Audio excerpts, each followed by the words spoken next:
waaw salaam sama gars yi sama xarit yi waaw ma ñëwaat man la caporal Ousseynou Fall nekk njiitu mouvement bi di génération patriote ngir Sénégal raw maa ngi basé à Thiès. Je suis un ancien militaire, un ancien encadré de l'armée sénégalaise. Bon ñu ñëw ci deuxième thème bi mooy immigration irrégulière laa ko tuddee man parce que du ma wax immigration clandestine parce que immigration clandestine moom boo koy wax da ngay wax tubaab bi nga xamante ni jóge nañ seen réew ñëw suñuy réew di polluer nos ressources ñëw suñu chef yi nga xamante suñu njiit yi nga xamante ni ay njiit du ñuy njiitu dara jël suñuy ressources di leen ko jox ñu koy yóbbu seeni réew loolu la ñuy wax clandestinement immigration clandestine mooy immigration irrégulière laay wax mooy suñu doom yi nga xamante ne nii nekk nañ fi désespéré jóge fi neen dañu dem bitim réew yu ci bari nag dina ko indi comme man tey su ma nekkul woon ci famille boo xamante ne ni am nañ courage mën naa dugg ci naka su dul noonu mën naa dugg ci leneen mën naa nekk chef de gang parce que jàng naa ko parce que armée formé na ma jàngal na ma toutes les armes amul arme mu mun maññee di ko daggee ci du set ba ci suuf amul arme boo xam mun ma ci maññee parce que je suis un encadreur jàngale naa loolu lépp kon armée tamit day am part de responsabilité ci yenn comme immigration irrégulière bi nii ñu ci bari c'est des anciens militaires am na jël nañ injustice ci armée daw nañ dem ne dañuy da jaar ci gaal yi far dee fa ñu ci ëpp dañuy dem pour dimbali seeni njaboot moo ni jaral ñu dem ci gaal yi Mariam may ma tuuti non mënu ma ko pause danga may tuuti Mariam dimbali seeni njaboot moo tax ñu jaar ci gaal yi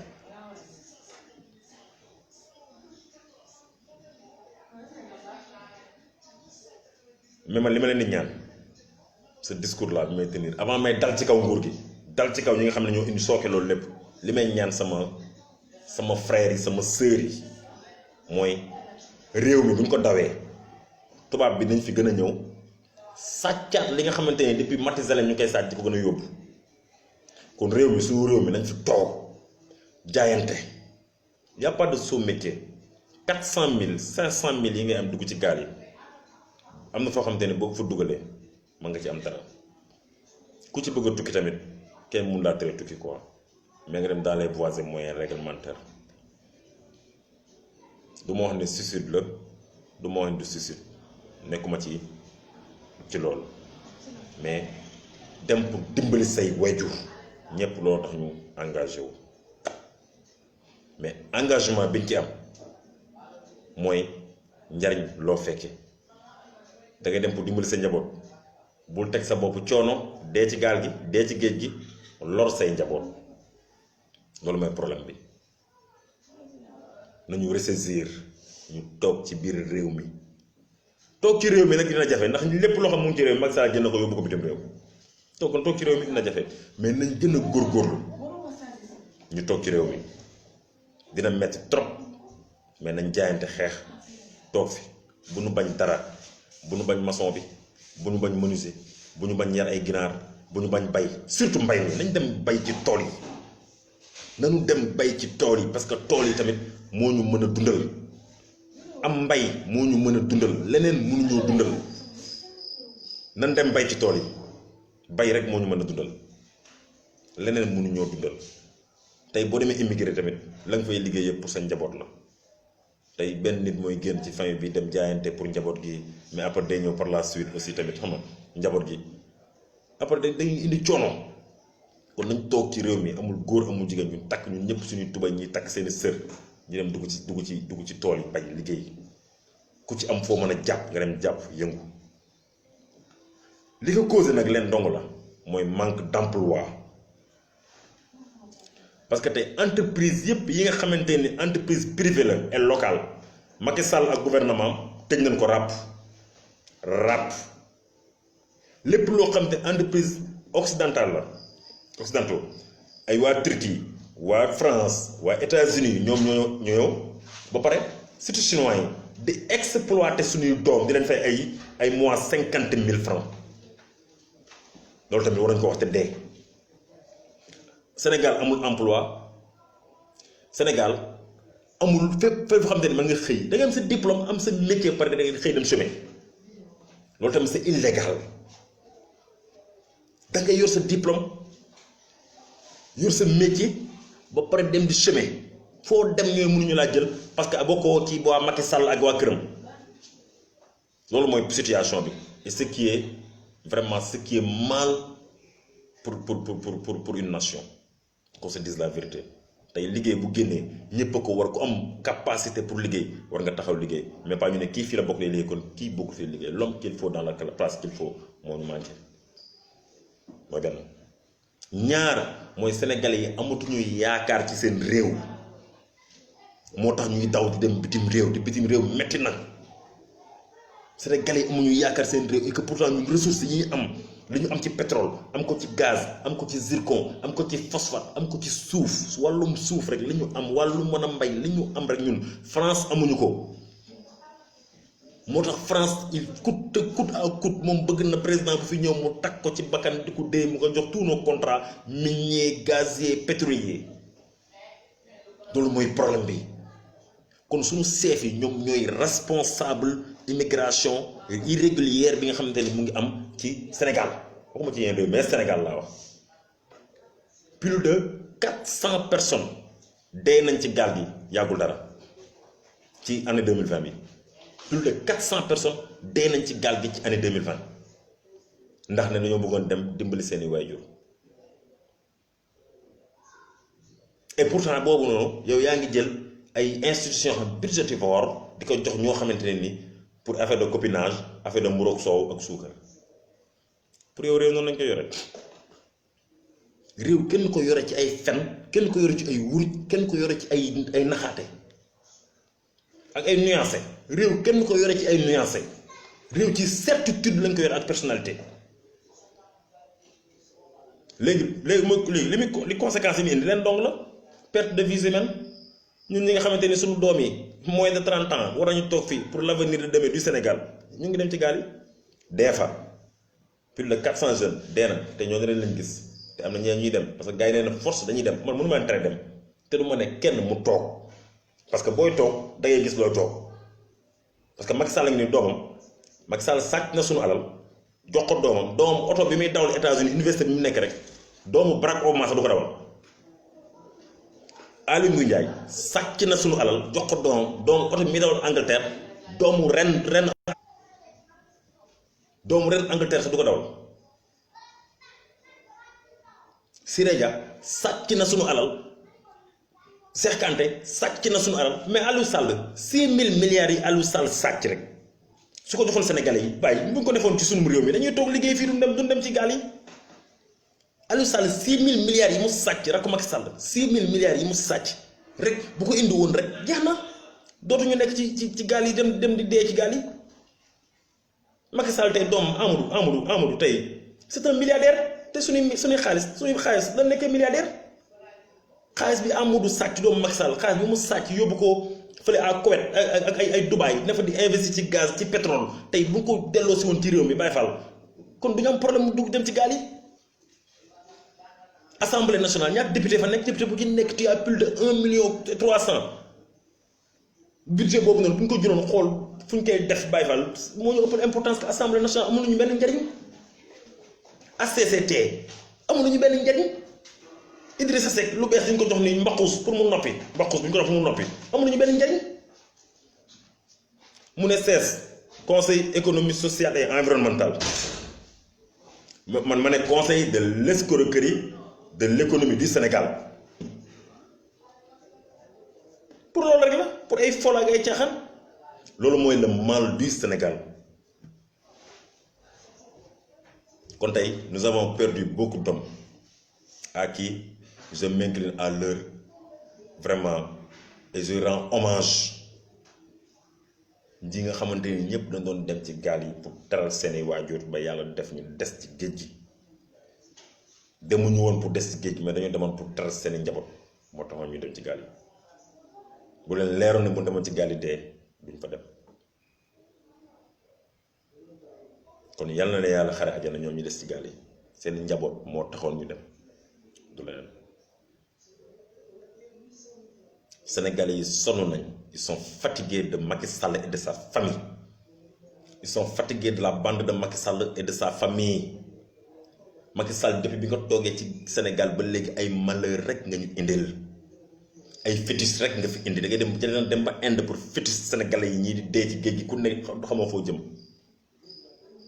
depuis bi nga toogee ci réew ba léegi amul dara la ñu apporté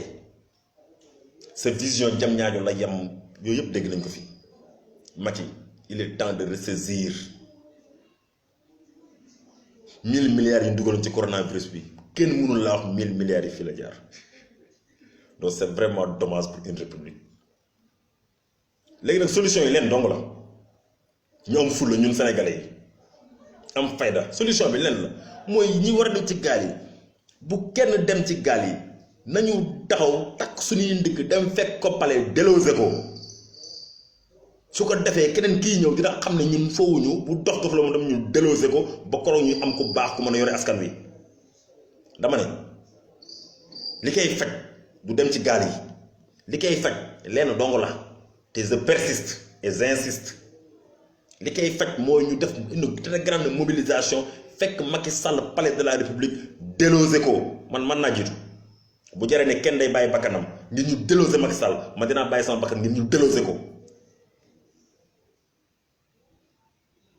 dama ne li koy faj laa wax yaa fuus faju ko toog suñu kër yi faju ko ñii dañ leen war a déloger avant 2024 dañ leen war a déloger avant 2024 parce que ñii bu leen déloger wul avant 2024 sama doom yi nañ dee ci gaal bi nit ñaa ngi xaru ñee ngi dee ci gaal bi ñee ngi dee ci jéeri ji ñee ngi dee ci joor bi ñu Sénégal la Sénégalais ci moom am désespoir ci seen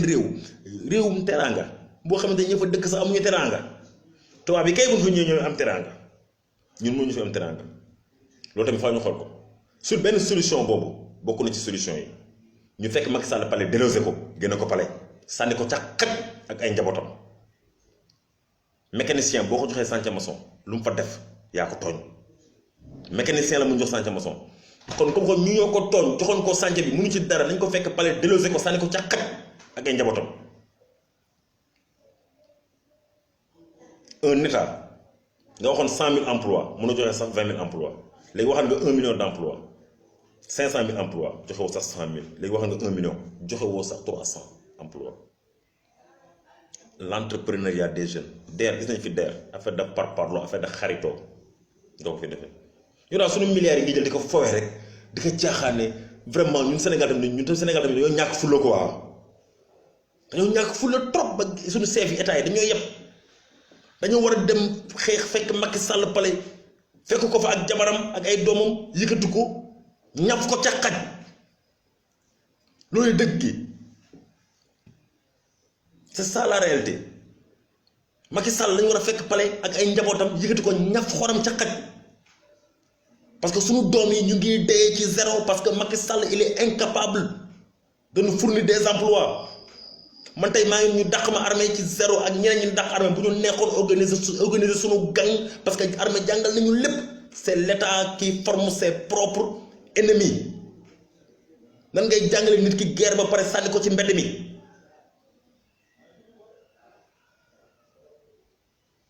c'est ça la réalité kon immigration irrégulière bi Macky Sall Abdoulaye Wade Abdou Diouf vous êtes les seuls responsables ñun ay Rwanda la ñuy nappee ay Madagascar la ñuy nappee te ñu am géej ñun tey Mauritanie gii bu amee indépendance ñun ñoo ko may géej Senghor moo ko légué suñu géej moo tax ñu mën a am indépendance loolu mooy dëgg gi mais tey Mauritanie fii sax sama gars yi bu fa demee di napp sax ñu doole ay bal fetal ñaata sénégalais lañ rey Mauritanie ci suñu géeju bopp xam ñoo ko moom loolu du dëgg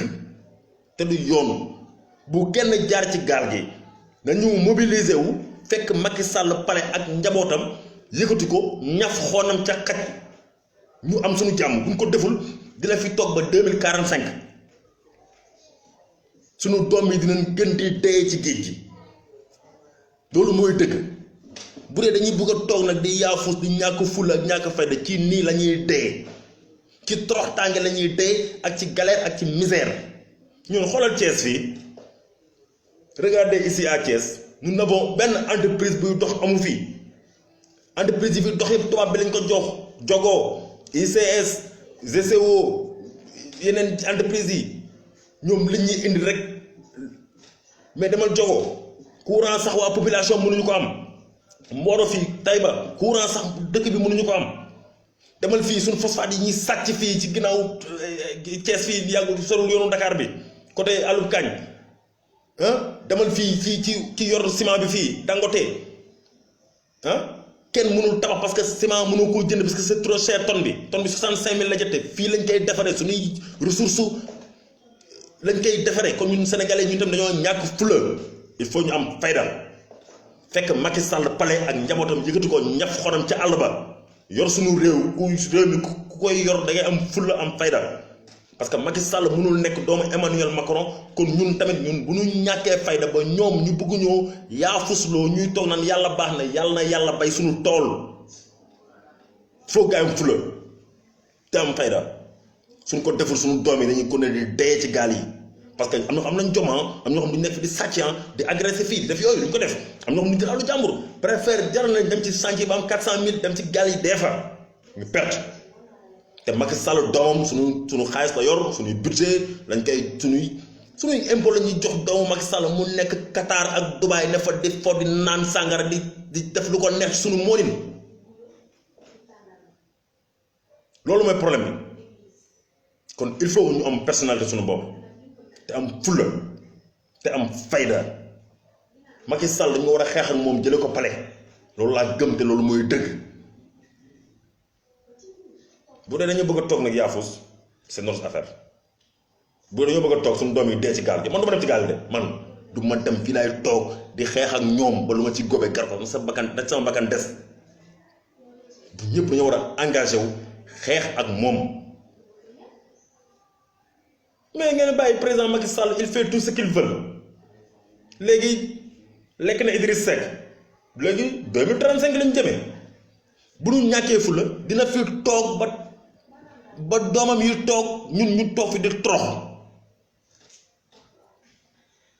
loolu mooy problème bi kon immigration bi c'est la faute de nos états di ko dagg ci Abdou Diouf mi njëkk a signé accord de pêche yi di ko dagg ci Abdou Diouf ba ci Abdoulaye Wade sama maam jooju vraiment def na lépp pour Sénégal mais moom tamit waroon naa régler le problème là depuis très longtemps Macky Sall moom problème mu këram sax mënu koo régler Macky Sall li mu mën mooy tas opposition sénégalaise li mu mën moom jël suñu xaalis di ko jox ay naka sulu noonu ci ay yenn nit ñu nuancé kon il faut ñu am fulla am fayda Thiès fii xool Thiès dara am fi